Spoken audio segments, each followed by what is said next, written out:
Dirty Harry. That's right, we're going to be talking about the Dirty Harry stuff right here. And when somebody mentions to me Dirty Harry, I can't help but think about the Smith & Wesson Model 29 44 Magnum 6-inch barrel. Or if you're a fanatic about it, you probably have the 8 too, like some people. Anyway, Dirty Harry, definitely one of my favorite movies of all time. Of course, I'm a revolver guy, so I love the Dirty Harry movies because it's full of revolvers. You got all kinds of revolvers in there. But, of course, the main one we're talking about is the 44 Magnum by Smith & Wesson called the Model 29 right here. Okay, so let's go to the tabletop, look at a couple of them, and talk about this beautiful gun. Okay, some people say, oh, it's such a big gun, and why would you even want something like that? Well, aside from the movie, that's only my only reason.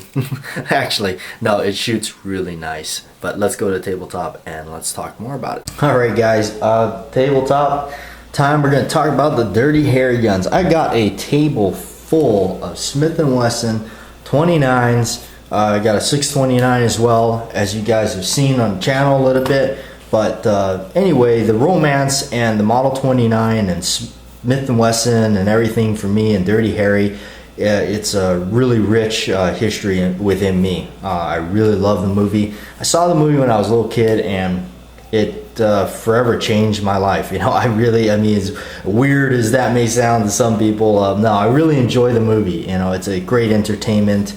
You know, just and they really showcased that gun.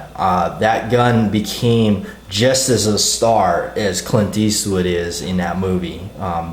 You know, I think if you even look at the history of Smith & Wesson, I mean, pretty much that gun, right when that movie came out, that's what kicked that gun off. I mean, everybody had to have that gun. I mean, you see all these other folks talking about it that own it, and they're a little older, that, you know, they were around probably my age when they're trying to buy it in the 70s, and they couldn't get it.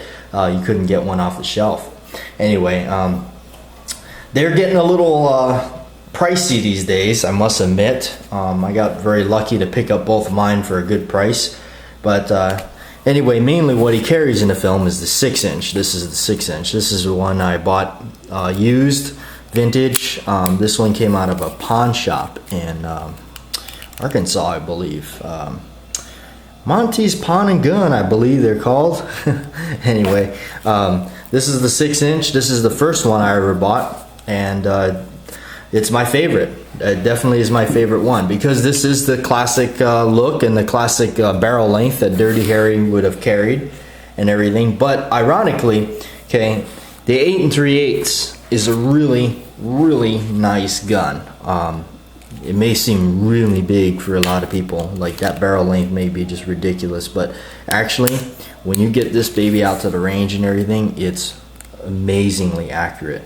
And strangely, if you look at the poster for the movie The Deadpool, the last Dirty Harry movie, came out in '88 or something, the poster has his face, a silhouette, or it may be an actual kind of like an outline, but yet it's still in focus. You can tell it's Dirty Harry, but it's a side of his face on the cover, and the gun beside him laying going up like this vertically, and it's got an awfully long barrel, and I believe they used the 8 3/8 for the poster picture there.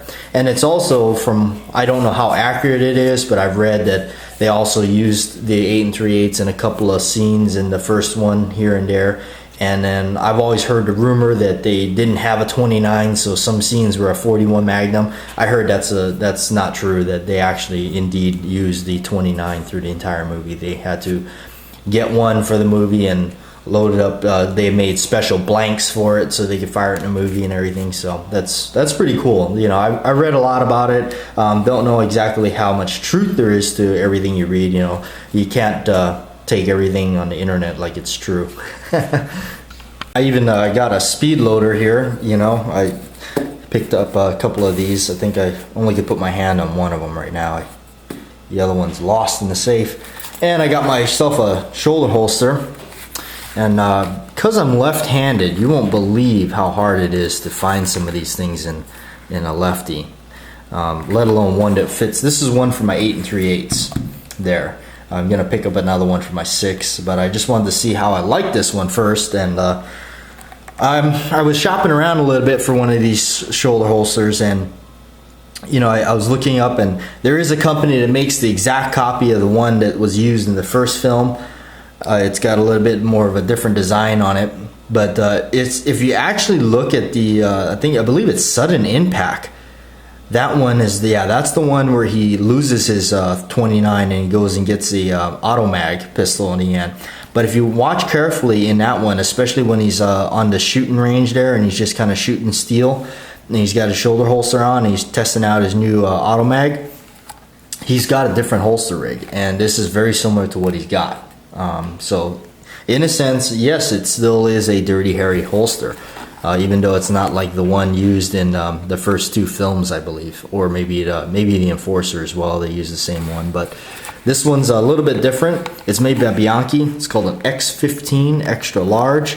It's got the metal hinge spring in it, so you gotta kind of work that in. This one's worn in and, you know, nicely, I guess you could say, broken in. So, but it's a really cool holster. And I originally talked to a leather worker out here, and I just wanted to see, you know, kind of before I even found this, kind of see what was the options locally.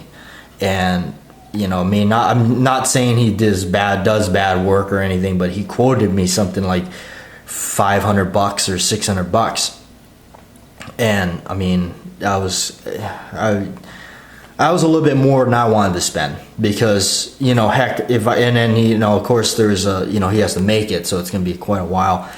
The only reason I was justifying that was because the company that makes a copy of the exact one from the first movie will do one for $300. It's just a 6-week waiting period. I just, you know, I couldn't justify it. So I actually went on, and of course, you know, I'm very impatient, so I really want things quick and cheap. I'm a cheap gun buyer.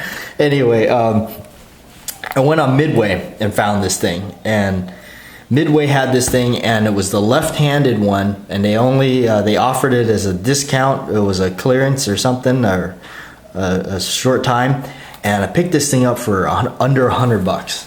I don't remember exactly how much it was. I just remember it was under $100 for this thing. So I scooped that up, and I got it, and it's really cool, and it fits the 8 3/8 just fine. And the 8 3/8 I picked up, that came the second gun. So after owning the 6-inch here for a while, the 8 3/8 came up, and I started to look for one and get obsessed with one. And not only that, also aside from Dirty Harry, a little off topic, but in the movie Taxi Driver with Robert De Niro, kind of around the mid-70s, I believe that movie came out. He goes and buys a .44 Magnum, and long behold, what he gets, no pun there, long behold, he buys this long-barreled 29 Smith & Wesson in that movie. So it's also one of my favorite movies, and so that also made me more interested in buying one. So it's really nicely balanced. It does seem a little large, like I said, but it balances out really nice. Anyway, I found this one on Gunbroker again. This, my Gunbroker is kind of like where I find these things, and it was just, I kept going back to it. The original owner had these scope rings on it, and I didn't want all that, obviously, and so, but he said he had the original sights and the original box, and I was hoping for a wood box, but I didn't. I got a cardboard box. Anyway, but the price was very low. I'm not gonna exactly. It was under $800, well under $800, and I just kept thinking to myself, why is this gun? There's something wrong with it. But going by what it's hard to judge something by a picture on the internet. You're looking at pictures and you can only kind of look at the picture and kind of hope that, you know, what you buy is going to be what you're going to want. You know, hopefully it's not in bad or beat up shape, or you don't know what has been done to that gun or anything like that. So I was gambling the fact that they put a scope ring on it, that it's been shot out a bunch. Well, in fact, so what had happened was I contacted a friend of mine. He's an FFL dealer, and basically told him, what do you think? And he went on there and found the gun, called up the guy. Now, he did all this on his own. I didn't ask him to do this, and this was, again, a really good show of his friendship and our friendship that we have. I've known the guy for years. Called him up, you know, contacted him, talked to him a little bit. He, you know, worked his magic as him being a gun dealer for all those years and wheeling and dealing, and he basically beat around the bush, finally coming around to wanting, his agenda was getting this gun for me. Talked the guy down in his price, got everything copacetic with him, and basically ordered it, got it. And when it came into his shop, or his, you know, FFL, I went and saw him, and he said, you know, he goes, you got really lucky, because this gun is probably in like 99% perfect. And I said, well, what's the other percent that it's not? He said, only because we don't know, it's never been fired. And this is basically what I got. And again, I'm starting to jump ahead a little bit, sorry about that, but what I want to go ahead and talk about, back to referring to when you only can see the pictures, I went by my knowledge of a heavy turn ring here, okay? Where the lockups to lockups, there'll be a heavy, if it's been used a lot or played with a lot, there'll be a heavy ring. And that ring is caused by the hand on the bottom here going around. Obviously, that's the way the revolver works. Inherently, that's what happens to a revolver. So I went by my knowledge of that turn ring. And I looked at it, and I mean, I even made it more than what it was by just shooting this thing, but there was barely anything there. When I noticed that, I took a chance. I said, okay, either, now that's hard, it's kind of hard to judge that, but it's a method of judging it, but it won't tell you, just because it has a heavy turn ring, it doesn't mean it's been fired a lot. It could mean somebody sat there, you know, and played with it a lot, you know, cocking a hammer, you know, pulling the trigger, all that kind of stuff. Pulling the cylinder in and out of the gun a lot, you know, it could mean that too. So, but I went ahead and just went on my gut feeling that there was no real turn ring there, that the gun was going to be in really good shape. The pictures, by the way, were horrible. So I took a chance and I paid him, and he got it in. And like he said, like I said, he said, man, you really made out like with this gun, because it's in 99% finish. And he says, perfect. And I said, what's the other percent? He said, only fact that we don't know, it's never been fired. Now, I ran a patch through it, and I really came up with hardly any, in fact, I don't think I came up with any carbon buildup. Either whoever owned this thing cleaned it so well, it was ridiculous, or the gun was never fired. And so that's what I got. Popped the old the ring setup he had, put the old original sights back on, and I bought the grips aftermarket off of eBay.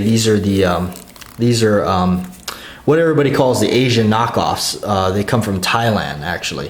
You can still find them, and they cost me about $30 free shipping. And I really liked them. You know, they really have a nice, good character to them. Of course, as you saw my Smith & Wesson grip video, we've got quite a few other grips, but you know, I like these ones, and I like the fact that, you know, I could, you know, if they got a little scarred up or something, it's not too much to worry about, but still had a classic look to them. I could throw some of originals on there, but this one's good enough. It works out for me, so I like it. It's got kind of a thick grip, but that's okay. Anyway, but yes, it's a very, very nice gun. Smith & Wesson 29s are really nice. Now, again, back to like why, you know, I don't shoot magnums in these things. I have shot magnums in this one. When I first got it, I shot a box or two of magnums just to see what it was like. It's not as like dramatic and, you know, crazy or anything like that. It's not gonna like rip your arm off, but it's a handful for sure. It's not a slouch of a round by all means. But there, for me, target shooting, going out, banging steel and all that, you know, and I like to shoot these things. And when I go to the range and shoot these things, I'm gonna make an extravaganza out of it. You know, I'm not gonna go there, shoot a box of ammo and leave. I'm gonna shoot hundreds of rounds. I just enjoy when I get these things out. It's hard to get me to quit because I just, you know, my friends will tell you I just keep loading it up, and shooting. Hard to get me to quit. But anyway, to prolong the life of the gun, to shoot a steady full diet of those magnums is just not healthy for the gun. Eventually, you're gonna get issues, lockup issues, and stuff like that. Now, I have personally worked on this gun. The lockup on this gun I worked on myself. You can see it doesn't move at all. It's got before when I got it, it had loosened up some. Like I said, I got this from a pawn shop in Arkansas. I think I paid $400 for this gun, to be honest with you. But anyway, I bought it, and it's still mechanically sound. It's worn in. You know, you can see the cylinder just pops right out, and whoops. But this one's my baby, though. I won't, this one, none of these guns you see on the table I will ever sell or trade. That's the truth. I do sell and trade a lot of guns. I have been, over the past year, I've been just, you know, getting rid of stuff and trading it to buy some other stuff. And but these I won't, because these got a special place for me. You know, when it means something like Dirty Harry, you know, it doesn't go away. This one has a nice set of vintage stocks, the grips with the nice divot instead of the entire cutout like you see on a lot of them. These are original grips for that gun. But over time, like I said, the magnums will loosen things up. The tolerances will get a little looser, and I don't like that. It makes the gun very, very easy to shoot when you custom load your own 44 Special. That's what I load up for these things, 44 Special, not the magnums. It makes it easier on the gun and everything, and I want these things to last a good long time. I want to be able to still shoot them years and years to come. Not the saying that a magnum will destroy it in a couple years or anything like that. Well, it depends how much you shoot it, but it generally, after so many whatever 100,000 rounds or something like that, some crazy number. I mean, eventually things are gonna go wrong. That's the thing. The Rugers are built to like a tank. They will last, and you can continue to just blast them out. But the Smith and Wessons, they inherently they just aren't as strong as a Ruger. For some people, oh my God, I can't believe you said that, but it's true. When you actually look at a Ruger, they're built like tanks. And meant to handle it. There is in fact some 44 ammo on the box that says do not fire, only fire this in a Ruger or a Thompson Center, so anyway, but that's what I do. I shoot my light specials. If you actually watch Magnum Force, that's a term he uses, a light special, and that size gun gives him better control, less recoil than a 357 Magnum with wad cutters. Right out of the movie. Tell I've seen that movie too many times. Anyway, moving on over, I got this one, as you guys saw this one is really nice. This is the 629 with a 3-inch barrel. Again, a movie. I saw that in a movie, so I had to have it. But that gun, that little snubby right there, that thing is a dream to shoot with 44 Special. Anyway, just to wrap that video up, not to make it a forever video, but that's Dirty Harry. That's my love for the gun. Share with you, talk a little bit about the Model 29 and the romance and everything on it. Thanks for watching. I'm BATJAC. Please like, share, and subscribe. And I'll catch you guys in the future down the road with more videos. If you like revolvers, you definitely came to the right channel. And the award goes to the Model 29s. Yes.